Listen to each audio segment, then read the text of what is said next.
الحمد لله نحمده ونستعينه ونستغفره ونؤمن به ونتوكل عليه ونعوذ بالله من شرور أنفسنا ومن سيئات أعمالنا من يهده الله فلا مضل له ومن يضلله فلا هادي له ونشهد أن لا إله إلا الله وحده لا شريك له ونشهد أن سيدنا وسندنا وحبيبنا وشفيعنا ومولانا محمدا عبده ورسوله أما بعد فأعوذ بالله من الشيطان الرجيم بسم الله الرحمن الرحيم عن أبي هريرة رضي الله عنه قال قال رسول الله صلى الله عليه وسلم تجدون شر الناس يوم القيامة ذا الوجهين الذي يأتي هؤلاء بوجه وهؤلاء بوجه.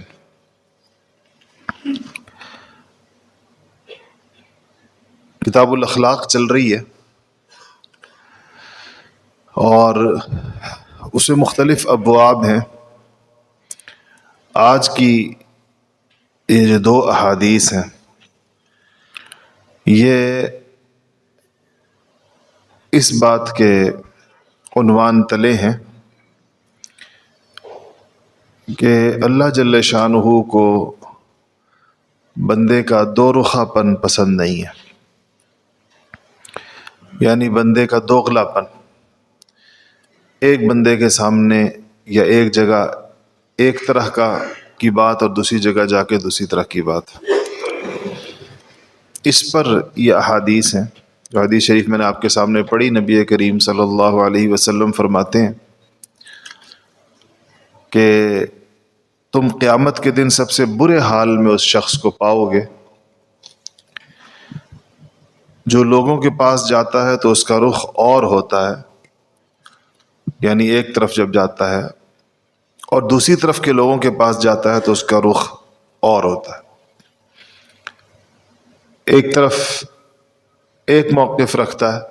ایک بات کرتا ہے، دوسری طرف جاتا ہے تو دوسری بات کرتا ہے. یہی مضمون دوسری حدیث شریف میں ابو داؤد شریف میں ہے کہ عن عمار رضی اللہ عنہ قال قال رسول اللہ صلی اللہ علیہ وسلم من کان ذا وجہین فی الدنیا کان لہ یوم القیامت لسانان من النار. کہا کہ جو بندہ دنیا میں دو رخا ہوتا ہے تو اللہ تعالیٰ قیامت میں اس کو یہ سزا دیں گے کہ اس کی قیامت میں آگ سے بنی ہوئی دو زبانیں ہوں گی. کیونکہ جو آخرت کی سزائیں ہیں اس کا دنیا کے اعمال کے ساتھ ایک مناسبت ہوتی ہے، بہت ساری چیزوں کے اندر یہ ملتی جلتی ہے. تو چونکہ یہ اپنی دو زبانوں کے ساتھ زندگی بسر کر رہا ہے، اس لیے قیامت میں جس کی سزا ہے وہ بھی ایسی ہے کہ آگ کی دو زبانیں، لسانان من النار، آگ کی دو زبانیں اس کے منہ میں ہوں گی. برے اخلاق کا سب بیان ہے اور اللہ تعالیٰ یہ چونکہ ایک طرح کا نفاق ہے اور اللہ جل شانہ کو نفاق پسند نہیں ہے. انسان کو ایک ہی طرح کا ہونا چاہیے، ہر طرف اس کی بات ایک ہی ہو، جس بات کو درست سمجھے وہی بات اس کو کرنی چاہیے. اسی طریقے سے جس طرح بعض لوگ پھر اس کی وجہ سے دوسروں کے درمیان یا تو پھوٹ ڈالتے ہیں یا ادھر کی بات ادھر پہنچاتے ہیں یا منافقت کے ساتھ دو مختلف گروہوں کو کہہ رہے ہوتے ہیں کہ ہم دونوں کے ساتھ ہیں، ادھر بھی ہیں اور ادھر بھی. تو ظاہر بات ہے کہ یہ ایک اخلاقی برائی ہے اور مسلمان سے صداقت کی اور سچائی کی توقع اور امید بھی ہے اور اس کو حکم بھی ہے، اس لیے اس کے اوپر اس وعید کا ذکر ہے. عن عبد الله بن مسعود رضی اللہ عنہ قال قال رسول اللہ صلی اللہ علیہ وسلم علیکم بالصدق فإن الصدق يهدي إلى البر وَإِنَّ الْبِرَّ يَهْدِي إِلَى الْجَنَّةِ وَمَا يَزَالُ الرَّجُلُ يَصْدُقُ وَيَتَحَرَّى الصِّدْقَ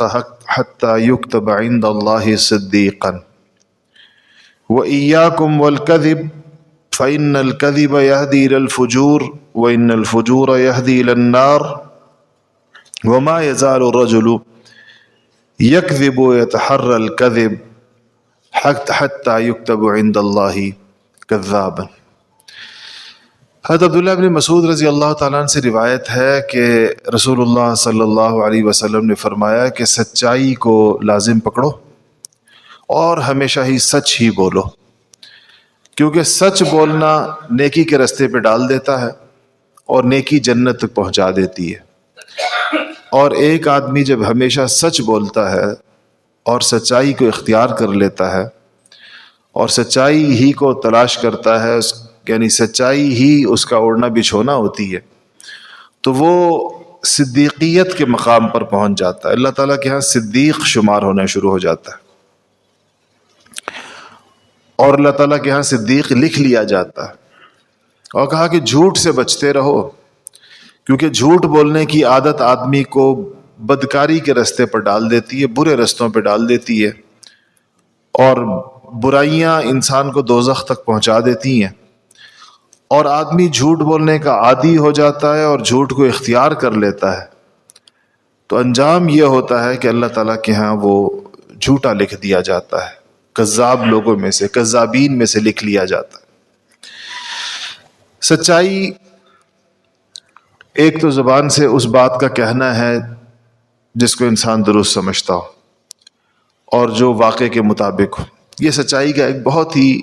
ابتدائی اور پہلا درجہ ہے۔ اس کے بعد سچائی کے اور درجات بھی ہیں، اور جب آدمی ہر اعتبار سے سچا ہو جاتا ہے کہ اس کی بات بھی سچی ہے، نیت بھی سچی ہے، ارادہ بھی سچا ہے، عمل بھی سچا ہے، وعدے بھی سچے ہیں، ہر چیز سچی ہے، تو پھر وہ سچائی کی راہ پہ پڑ جاتا ہے، اور سچائی کی راہ کی وجہ سے اس کو اللہ جل شانہ مقام صدیقیت پر فائز کر دیتے ہیں۔ صدیقیت کے بارے میں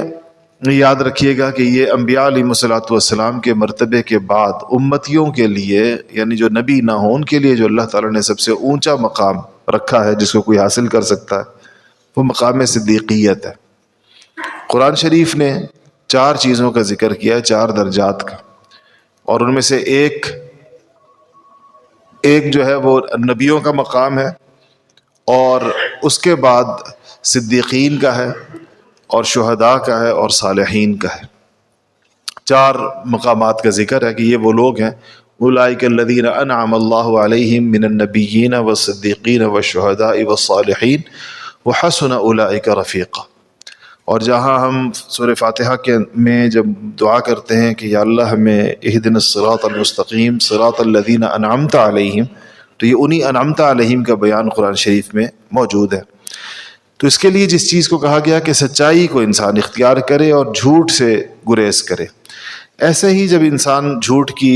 عادت ڈال لیتا ہے تو جھوٹ برائیوں کی طرف لے کر جاتا ہے، برائی جہنم کی طرف، اور اللہ تعالیٰ کی رحمت سے دوری اور لعنت کی طرف لے کر جاتا ہے۔ لعنت کہتے ہی اللہ تعالیٰ کی رحمت سے دوری کو ہے۔ جھوٹ کا پھر ایک بہت بڑا انسان کے اوپر جو اثر پیدا ہوتا ہے وہ یہ ہے کہ اس کو جھوٹ ہی کے ساتھ مناسبت رہ جاتی ہے، سچائی کو اس کا دل قبول نہیں کرتا، اس لیے اس کو پھر جھوٹی چیزیں اچھی لگتی ہیں اور جھوٹے لوگوں سے اس کے تعلقات ہوتے ہیں، جھوٹ ہی کی دنیا میں وہ سارا وقت گھومتا پھرتا ہے، اور دجال جو آئے گا وہ بھی ایک جھوٹ کی ایک انتہا ہوگی، اس لیے جن لوگوں کی زندگیوں میں جتنا زیادہ جھوٹ ہوگا اتنا زیادہ ان کو دجال کے ساتھ مناسبت ہوگی، اور جن کی زندگی میں جتنا زیادہ سچ ہوگا ظاہر و باطن میں اتنا زیادہ ان کو اس سے نفرت ہوگی اور عداوت ہوگی، اور وہ اس کو پہچان لیں گے اپنی سچائی کی وجہ سے۔ سچے آدمی پر اللہ جل شانہ کا ایک اور انعام یہ ہوتا ہے کہ اس کو بغیر کسی دلیل کے سچائی اور جھوٹ میں اللہ تعالیٰ تمیز کرنے کی توفیق عطا فرماتے تھے، اس کی صلاحیت عطا کر دیتے ہیں۔ اس لیے اگر آپ دیکھیں گے کہ سچوں کے سامنے اگر جھوٹ بولا جائے تو ان کا دل اس کو قبول نہیں کرتا، ان کے دل میں یہ بات آتی ہے کہ یہ بات سچی نہیں ہے، اور سچ کو ان کا دل قبول کرتا ہے، سچ ہی کے ساتھ ان کو مناسبت ہوتی ہے، جھوٹ کو ان کا دل قبول نہیں کرتا۔ اگر آپ کسی بہت ہی سچے آدمی کے سامنے کوئی بندہ جھوٹ بولے تو اس کا دل نہیں مانتا اس بات کو کہ یہ، کیونکہ جھوٹ سے ان کی اتنی زیادہ عدم مناسبت ہو چکی ہوتی ہے کہ ان کا دل جھوٹی بات کو قبول نہیں کرتا۔ اور جو بندہ جھوٹ کے اندر بہت مہارت حاصل کر لے اور ہر وقت جھوٹ میں لگا رہے، اس کا دل پھر سچی باتوں کو قبول نہیں کرتا۔ اس لیے ان دونوں میں انسان کو بہت زیادہ احتیاط کی ضرورت ہے کہ کبھی بھی انسان جو ہے وہ سچ کے خلاف کچھ نہ کہے اور جھوٹ کی طرف کبھی بھی نہ جائے۔ اپنی زبان کی اور اپنی اعمال کی، اپنی نیتوں کی بہت زیادہ نگرانی کرے کہ کہیں اس کو وہ جھوٹ کی طرف نہ چلی جائے۔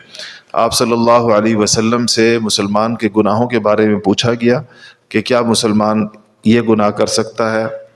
آپ نے کہا کر سکتا ہے۔ فرمایا، پوچھا گیا کہ یہ گناہ کر سکتا ہے؟ آپ نے فرمایا کر سکتا ہے۔ تو اسی یہ پوچھا گیا کیا مسلمان جھوٹ بول سکتا ہے؟ آپ نے فرمایا نہیں، جھوٹ نہیں بول سکتا۔ تو جھوٹ کو آپ نے مسلمان سے بعید قرار دیا، اور اس کی مناسبت اسلام کے ساتھ نہیں ہے، اس کی مناسبت جو ہے نفاق کے ساتھ ہے۔ انسان جو ہے وہ منافق ہو جاتا ہے مسلسل جھوٹ کا ارتکاب کرنے والا۔ عن عبد الرحمن ابن ابی قراد ان النبی صلی اللہ علیہ وسلم توضأ یوما فجعل اصحابه يتمسحون بوضوئه فقال النبي صلى الله عليه وسلم ما يحملكم على هذا؟ قالوا حب الله ورسوله۔ فقال النبي صلى الله عليه وسلم من سره أن يحب الله ورسوله أو يحبه الله ورسوله فليصدق حديثه إذا حدث وليؤدي أمانته إذا اؤتمن وليحسن جوار من جاوره۔ صحابی فرماتے ہیں ایک دن نبی کریم صلی اللہ علیہ وسلم وضو فرما رہے تھے، تو آپ کے وضو کا پانی صحابہ کرام اپنے ہاتھ نیچے رکھ کر، تو جتنا پانی ان کے ہاتھوں کو لگ رہا تھا وہ اپنے جسموں اور چہروں پر مل رہے تھے۔ یہ منظر عروہ ابن مسعود ایک بڑے سردار تھے اور بعد میں اسلام بھی قبول کیا۔ صلح حدیبیہ کے موقع پر انہوں نے بھی یہ منظر دیکھا تھا، اور واپس جا کر قریش کے نمائندے کے طور پر آئے تھے۔ قریش آپ صلی اللہ علیہ وسلم کو جب قریش مکہ نے مکہ مکرمہ سے باہر روکا ہوا تھا حالت احرام میں، اور آپ کے ساتھ 1400 صحابہ تھے، 1500، لیکن آپ کو عمرہ نہیں کرنے دے رہے تھے، جس مشہور واقعہ سیرت کا جس کو صلح حدیبیہ کہا جاتا، تو آپ کو عمرہ نہیں کرنے دے رہے تھے۔ تو اس سلسلے میں پیغام رسانی ہو رہی تھی، تو عروہ ابن مسعود بھی آئے تھے۔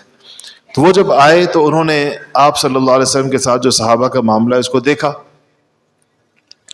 تو اس کو دیکھ کر واپس جا کر جو انہوں نے قریش سے بات کی، تو اس میں یہ بھی تھا کہ میں نے قیصر و کسریٰ کے اور نجاشی کے دربار دیکھے، دنیا کے جو اس زمانے کے بڑے بڑے بادشاہ تھے، لیکن میں نے کسی کے دربار میں وہ مناظر نہیں دیکھے جو میں نے محمد مصطفیٰ صلی اللہ علیہ وسلم کے ساتھ ان کے صحابہ کا منظر دیکھا ہے۔ اس میں یہ بات بھی کہی تھی جو اس حدیث شریف میں بھی ہے کہ کہا جب آپ صلی اللہ علیہ وسلم وضو فرماتے ہیں تو یہ آپ کے رفقاء، آپ کے صحابہ، آپ کے وضو کا پانی زمین پر نہیں گرنے دیتے، اپنے ہاتھ پھیلا کے رکھتے ہیں اور اس وضو کے پانی کو اپنے چہرے پر اور اپنے جسم پر مل لیتے ہیں۔ یہاں بھی اسی بات کا ذکر ہے کہ آپ وضو فرما رہے تھے اور فجعل اصحابہ یتمسحون بوضوئہ، آپ وضو کے پانی کو وضو کہتے ہیں، اس عمل کو تو وضو کہتے ہیں، وضو کرنے کو واو کے پیش کے ساتھ وضو کرنا کہتے ہیں، اور جو وضو کا پانی ہوتا ہے اس کو عربی کے اندر وضو کہتے ہیں، واو کے اوپر زبر ہے، وضو اور وضو یہ فرق ہوتا ہے۔ تو کہا کہ یتمسحون بوضوئہ، آپ کے وضو کا جو پانی ہے اس کو صحابہ اپنے جسموں اور چہروں پر مل رہے تھے۔ تو آپ صلی اللہ علیہ وسلم نے ان سے پوچھا کہ کیا ما یحملکم علی ھذا، کہ یہ آپ کیوں کر رہے ہیں، یہ وضو کا پانی اپنے جسموں کو کیوں مل رہے ہیں؟ تو صحابہ نے جواب دیا قالوا حب اللہ ورسولہ، کہا کہ اللہ اور اس کے رسول کی محبت میں کر رہے ہیں۔ تو آپ نے فرمایا کہ اللہ اور اس کے جو بندہ یہ چاہتا ہے کہ وہ اللہ اور اس کے رسول کے ساتھ محبت کرے، بلکہ اللہ اور اس کا رسول اس سے محبت کرے، من سرہ ان یحب اللہ ورسولہ او یحبہ اللہ ورسولہ جو یہ چاہے کہ اللہ اور اس کے رسول اس سے محبت، کہ وہ اللہ اور اس کے رسول سے محبت کرے اور اللہ اور اس کا رسول اس سے محبت کرے، اس کو یہ چاہیے، آپ نے فرمایا کہ فَلْيَصْدُقْ حَدِيثَهُ إِذَا حَدَّثَ، اس کو یہ چاہیے کہ جب بات کرے تو سچی بات کرے، سچ بولے۔ اگر وہ یہ چاہتا ہے کہ اللہ رسول سے محبت کرے اور یہ بھی چاہتا ہے کہ اللہ اور اس کے رسول اس سے محبت کرے، تو جب بات کرے فَلْيَصْدُقْ حَدِيثَهُ إِذَا حَدَّثَ، جب بات کرے تو سچی بات کرے، پہلا۔ اور وَلْيُؤَدِّ أَمَانَتَهُ إِذَا اؤْتُمِنَ، دوسرا یہ فرمایا کہ جب کوئی امانت اس کے سپرد کر دی جائے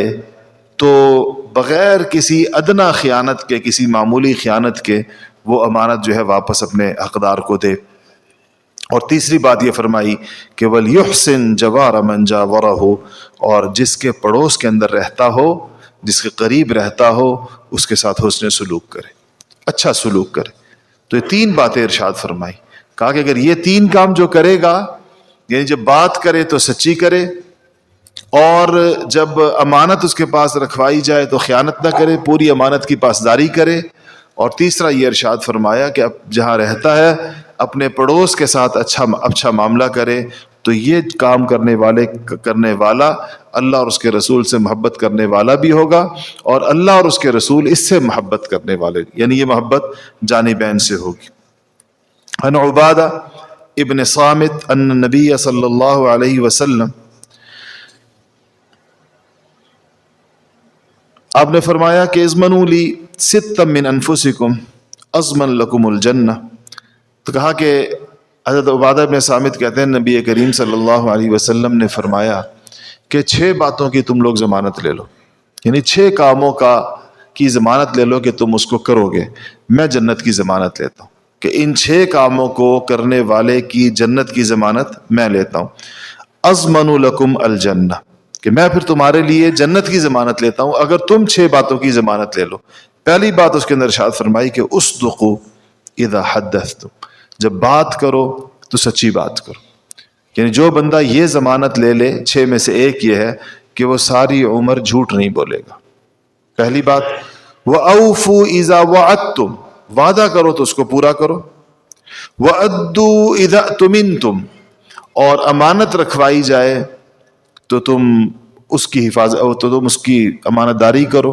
وَاحْفَظُوا فُرُوجَكُمْ، اپنی شرمگاہوں کی حفاظت کرو، مطلب بدکاری نہ کرو، وَغُضُّوا أَبْصَارَكُمْ، اور اپنی آنکھوں کی حفاظت کرو، ناجائز چیزوں کے سے اپنی آنکھیں بچا کر رکھو، جھکا کر رکھو، وَكُفُّوا أَيْدِيَكُمْ، اور اپنے ہاتھ کو روک کر رکھو، کسی کو ستاؤ نہیں، یعنی اپنے ہاتھ کو ناجائز چیزوں کی طرف نہ بڑھاؤ، کسی کو ستاؤ نہیں، مارو نہیں، چھینو نہیں، یہ کام اپنے ہاتھ جو ناجائز سے روک کر رکھو۔ تو کہا جو ان 6 چیزوں کی ضمانت لیتا ہے کہ وہ یہ 6 کام کرے گا، کہ جھوٹ سچ بولے گا، اور وعدے پورے کرے گا، اور امانت میں خیانت نہیں کرے گا، اور چوتھا یہ کہ بدکاری نہیں کرے گا، پانچواں یہ کہ اپنی نظر کی حفاظت کرے گا، اور چھٹا یہ ہے کہ اپنے ہاتھ سے کسی قسم کے ناجائز چیز کا ارتکاب نہیں کرے گا، کوئی ظلم نہیں کرے گا، کوئی غصب نہیں کرے گا، کوئی مار پیٹ ناجائز نہیں کرے گا۔ یہ 6 کام جو کہا کہ کرے گا، میں اس کے لیے جنت کی ضمانت لیتا ہوں کہ اس کو اللہ تعالیٰ اس کو جنت عطا فرمائیں گے۔ تو یہ اخلاق کی چیزوں میں سے ہے۔ تجارت میں صدق اور امانت کا آپ نے خاص طور پر تلقین فرمائی، ویسے ہر مسلمان کو تلقین ہے، لیکن جو تاجر سچا ہو اور امین ہو، اس کے لیے حدیث میں جو الفاظ آئے ہیں وہ تاجر الصدوق الامین، وہ تاجر جو سچا ہو، امانت دار ہو، اس کے بارے میں روایت ہو۔ جب ابو سعید الخدری رضی اللہ تعالیٰ عنہ روایت فرماتے ہیں کہ رسول اللہ صلی اللہ علیہ وسلم نے فرمایا کہ التاجر الصدوق الامین مع النبیین والصدیقین والشہداء، کہ کہا کہ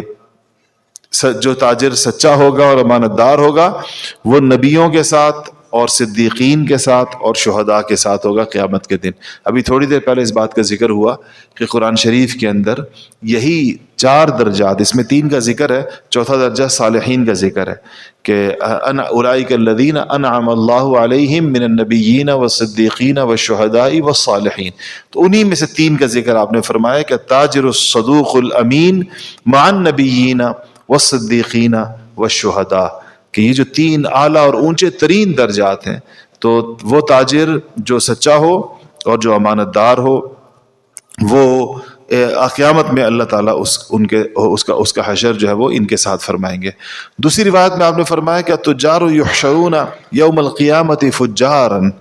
آپ نے کہا کہ تاجر قیامت کے دن سخت گناہگاروں کے ساتھ اٹھائے جائیں گے، اپنے جھوٹی قسموں کی وجہ سے، ملاوٹوں کی وجہ سے، جو تجارت کے اندر جتنی 2 نمبریاں ہوتی ہیں، تو کہا کہ التجار یحشرون یوم القیامت فجارا، تاجر کے دن تاجر لوگ قیامت کے دن بدکار اٹھائے جائیں گے اور فجار اٹھائے جائیں گے۔ فجار فاجر کی جمع ہے، انتہائی گناہگاروں میں اٹھائے جائیں گے عام تاجروں کا حشر، الا، آپ نے پھر کچھ لوگوں کا استثناء فرمایا، اس میں 3 صفات کا ذکر کیا کہ جن میں یہ 3 صفات ہیں وہ فجار نہیں اٹھائے جائیں گے، باقی سارے فاجروں کے ساتھ اٹھائے جائیں گے۔ وہ 3 صفات کیا ہیں؟ الا من اتقى وبر وصدق، مگر اس کے سوائے ان کے جو اپنی تجارت کے اندر تقوی اور حسن سلوک اور سچائی، الا من اتقى وبر وصدق، حسن سلوک ہو، تقوی ہو اور سچائی ہو جس تجارت میں، کہ وہ اس کے علاوہ باقی لوگ جو ہیں وہ یحشرون یوم القیامت فجارا۔ تو اس میں تجارت میں اس بات کو یاد رکھنا چاہیے کہ فضائل ہیں تجارت کے بہت زیادہ، اور حضرات صحابہ کا سب سے معروف پیشہ، جس میں سب سے زیادہ صحابہ جس سے وابستہ رہے، وہ تجارت کا پیشہ تھا، لیکن وہ تجارت سچائی پر مبنی تھی، احکامات شرعیہ پر مبنی تھی۔ تجارت کے حوالے سے یہ بات ہمیشہ یاد رکھنی چاہیے کہ اس میں صرف یہ نہیں کہ سچائی ہے، اس میں جو تجارت کے جو کانٹریکٹس ہیں ان کا شرعی اعتبار سے درست ہونا بھی ضروری ہے، اور ہر قسم کے کانٹریکٹ کی کچھ شرائط ہوتی ہیں۔ جیسے کوئی بندہ تجارت کر رہا ہے تو یا تو وہ خرید و فروخت کرے گا، یا وہ بندہ کرائے کے اوپر لین دین کرے گا، یا وہ بندہ کسی کے ساتھ شراکت داری کرے گا، پارٹنرشپ کرے گا، یا ایک شکل یہ ہوتی ہے کہ ایک بندے کے پیسے ہوتے ہیں، دوسرا بندہ کاروبار کر رہا ہوتا ہے، مطلب ایک کیپٹل پرووائڈر ہوتا ہے اور ایک سروس پرووائڈر ہوتا ہے۔ یہ جتنی بھی شکلیں ہیں مالی معاملات کی، ان سب شکلوں کے اپنے اپنے عنوانات ہیں، اپنے اپنے نام ہیں، اور فقہ کی کتابوں کے اندر ان کے تفصیلی احکامات موجود ہیں۔ ان احکامات کے اوپر بھی عمل کرنا ضروری ہے، اور یہ کوئی استحبابی چیز نہیں ہے کہ کوئی عمل کر لے یا نہ کرے۔ جو ان احکامات پر عمل نہیں کرے گا اس کے نتیجے میں اس کا منافع ناجائز ہو جائے گا۔ اب جو بندہ ان احکامات کو نہیں جانتا اور وہ اس کے بغیر تجارت کر رہا ہے، تو اس کے پاس منافع کے نام سے جو چیز آ رہی ہے، اگر اس نے اس میں کسی ایسی غلطی کا ارتکاب کیا جس کے نتیجے میں وہ کانٹریکٹ ویلڈ ہی نہیں ہے، منعقد ہی نہیں ہوا، تو ظاہر بات ہے کہ اس کے نتیجے میں آنے والا منافع جائز ہی نہیں ہوگا۔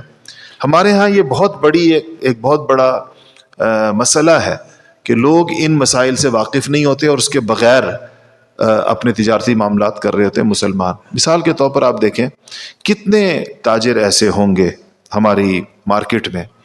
مثلا یہ کہ وہ پارٹنرشپ کر رہے ہیں،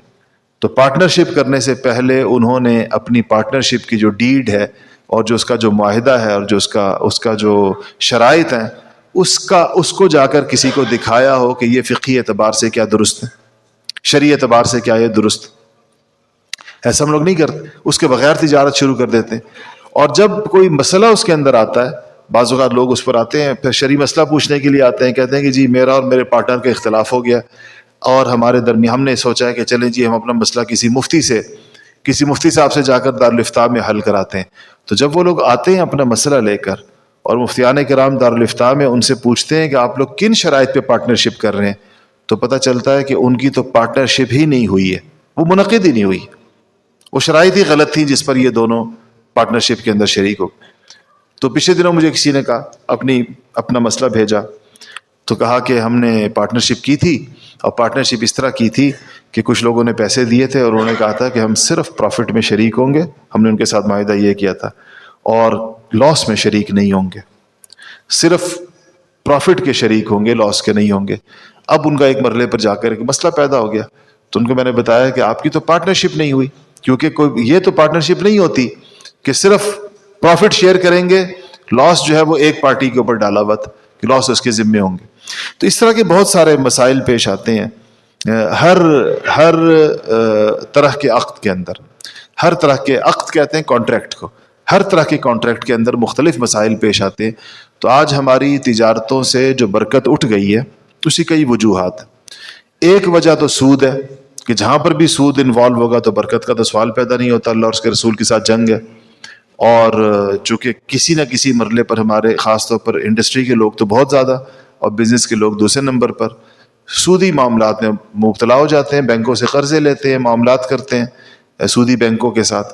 تو ایک یہ چیز اس میں غیر شرعی آ جاتی ہے تو ظاہر ہے کہ اس تجارت میں کوئی برکت یا ثواب کا تو سوال پیدا نہیں ہوتا. وہ تو خود بہت بڑا وبال اور گناہ ہے. دوسرا یہ کہ ہمیں تجارت کے احکامات نہیں پتہ ہوتے,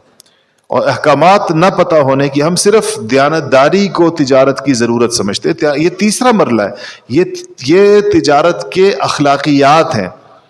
اور اس سے پہلے جو ہے وہ اس کے جواز اور عدم جواز, جائز یا ناجائز ہونے کا سوال پیدا ہوتا ہے کہ یہ خرید و فروخت جائز بھی ہے یا نہیں. تو اگر وہ بہت اچھے طریقے سے بھی کی گئی ہے اور اس میں کوئی جھوٹ نہیں بولا گیا, اس میں کوئی خیانت نہیں کی گئی, لیکن وہ کانٹریکٹ ہی ویلڈ نہیں ہے, تو ظاہر بات ہے کہ اس کے اوپر نہ وہ جائز بھی نہیں ہے, گناہ بھی ہے, اور اس کے اوپر آنے والا پروفٹ بھی جائز نہیں ہے. اور شرعی حکم اس کا یہ ہے کہ جو کانٹریکٹ شرعاً نل اینڈ وائڈ ہو جائے اس کا پروفٹ جو ہے وہ چیریٹی کیا جائے گا, صدقہ کیا جائے گا, وہ خود انسان استعمال نہیں کر سکتا. تو اس اعتبار سے اگر آپ دیکھیں تو ہماری تجارتوں میں دوسرا مسئلہ یہ. تیسرا مسئلہ پھر یہ ہے کہ ہمارے یہاں جھوٹ بولا جاتا ہے, ملاوٹ کی جاتی ہے, اور وعدہ خلافی کی جاتی ہے. تو آپ دیکھیں تو ہم لوگ صرف اس تیسرے حصے کو دین سمجھتے ہیں, اور یہ تیسرا حصہ تو وہ ہے جس کو غیر مسلم بھی برا سمجھتے ہیں. غیر مسلموں کے ہاں بھی جو جھوٹ ہے برا سمجھا جاتا ہے, ملاوٹ بری سمجھی جاتی ہے, وعدہ خلافی بری سمجھی جاتی ہے, اور اس کے اندر شاید ان کے اخلاق مسلمانوں سے بہتر بھی ہیں. تو یہ اسلامی تجارت کا مطلب صرف یہ 2-3 چیزیں نہیں ہیں کہ ملاوٹ نہ ہو, جھوٹ نہ ہو, وعدہ خلافی نہ ہو, دھوکہ نہ ہو, صرف یہ نہیں ہے. اس سے پہلے کی بھی کچھ چیزیں ہیں, اس کی طرف عام طور پر ہمارے ہاں تجارتوں میں اس کا رواج نہیں ہوتا. تو میں جہاں بھی تاجروں میں بیانات ہوتے ہیں, جانا ہوتا ہے مختلف ملک کے مختلف چیمبر آف کامرس میں, ادھر مختلف انڈسٹری کے بزنس کے لوگوں سے, تو میں ان سے یہی بات کہتا ہوں کہ آپ لوگ اس بات کو انشور کریں کہ آپ کے تمام تجارتی معاملات جو ہیں وہ درست ہیں, اور وہ شرعی اعتبار سے آپ جتنے کانٹریکٹس کرتے ہیں وہ سارے کے سارے درست ہیں. تب جا کر آپ کا پروفٹ جو ہے وہ درست ہوگا. اور پھر اس کے ساتھ یہ جو اخلاقیات کی چیزیں کہ سچ بھی بولنا چاہیے, ہر قسم کی جھوٹ سے بچنا چاہیے, دھوکے سے بچنا چاہیے, وہ تو ویسے ایک کامن سینس کسی چیز ہے, ہر بندے کو پتہ ہے اور ہر بندہ اس کی شناخت سے واقف ہے. اللہ تعالیٰ اس پر عمل کی توفیق نصیب فرمائے.